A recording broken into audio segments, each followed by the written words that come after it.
তোর কারণে আমি রাস খেলা তুই পুশ শিখলাম, এখন তুই আমার ছেড়ে চলে গেলি। কত কষ্ট না ভাই, মানে একজনের জন্য পুশ শিখছিলাম, সেই ছাইরা গেছে ভাই। যাই হোক, আমার প্লেয়ার চলে যায় বিদেশে। তো বিদেশে যাওয়ার পরে আমি তাদের ডাউনলোড করতে এসেছি ফ্যাক্টরি থেকে। তো সে আমার শিখাইছিল ফ্যাক্টরি থেকে রিভাইভ করে কেমনে। তাও ভাই আমার এখন মনে আছে, কারণ আমি বেশিরভাগ ফ্যাক্টরি থেকে রিভাইভ করতে আসি। ওরে তোর কারণে সারলাম আমি রাস খেলা রে, তুই তো এখন চইলা গেলি আমার সাইরে। যাই হোক, সারাসারি সবই বাদ। আমি এখন জোন থেকে বের হব।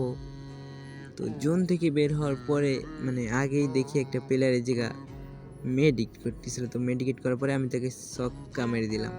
তো ছক্কা মেরে দেওয়ার পরে আরেকটা মারার পরে এখন আমার কিলটাই নিতে হবে। তো কিলটা নিয়ে নিলাম আমি। কিলটা নেওয়ার পরে এখন আমার প্লেয়ার চলে যায় আবার বিদেশে যাইতেই পারে, তাকে টাকা পয়সার কোনো অভাবই নাই। ও সর্বপ্রথম বলছিলাম কার কারণে মানে আমি রাস খেলা বাদ দিয়ে পুশ খেললাম। তো পুশ একটাই কষ্ট হয়, একটা ভাই আমার ভালো একটা পুশ শিখাইছিল, বলছিল যে তুমি পুশ অনেক ভালো পারো, হ্যান ত্যান সব কিছু বলছিল। আমি বলছিলাম ভাই রাস খেলা বাদ দিয়ে আমি পুশ খেলি। তো পুশ খেলা পরে যে এমনি মনে করেন ভালো একটু পুশ দেওয়া শিখলাম, ওই এমনি ভাই একটা গেম খেলা ছাড়িয়ে দিল।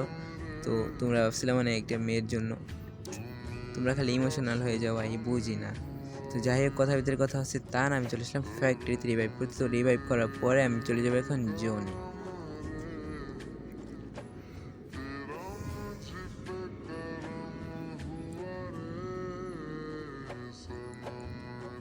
তো জোনে যেতে যেতে তোমাদের সাথে একটু কথা বলি। তো কথা হচ্ছে কি ভাই, আমার ইউটিউব চ্যানেলটা যারা যারা সাবস্ক্রাইব করো না, অতি শীঘ্রই সাবস্ক্রাইব করে দিও, কারণ সাবস্ক্রাইব না করলে ভাই তোমার একটা বেশি বাচ্চা হবে নয় একারে না হইতে পারে। কারণ সাবস্ক্রাইব এখনও যারা যারা করো না ভাই করে দিও, কারণ সাবস্ক্রাইব করলে ভাই তোমাকে মনে করো 2-3টা বাচ্চা হবে, বেশি হবে। তো যাই হোক, আমরা এখন এয়ারপোর্ট জন্য এই জায়গায় দাঁড়াইছিলাম, গাড়িতে ওঠে আমাদের পরে মিডিয়াম কিছু নিয়ে নিলাম এই জায়গা থেকে।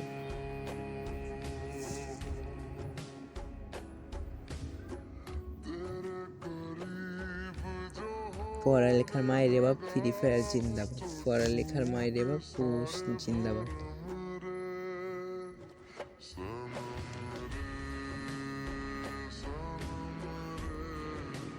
তো যাই হোক, এখন তারা মনে করে একটা মরতেছে না, আমার কাছে টোকেন নাই যে রিভাইভ করবো, সেই জন্য বলছে ভাই মরো না, আমাকে রিভাইভ দিতে পারবো।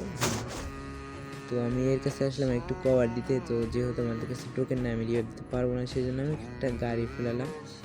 তাও বেশি গুড পাকলাম দি করলে যা হয়। তো আমি এর একটু কভার দিতে যাই, আমি নিজে মারা খাবো, কি আর খাবো ভাই, চলে না। যাই হোক, আমি নিজেই মারা খেলাম এর রিভাইভ দেওয়ার জন্য। তো এই যে আমাকে দেখেন সুন্দরী আপুরি নিয়ে গেম খেলতে আসি। পুষ্পারাজ এরকম প্লেয়ারই দরকার ভাই, ঠিক আছে? স্কোয়াডে এরকম 3টা প্লেয়ার থাকলে আর কিছু লাগেই না, মানে এনিমি দাঁড়ায় তাও মনে করো মারেই না।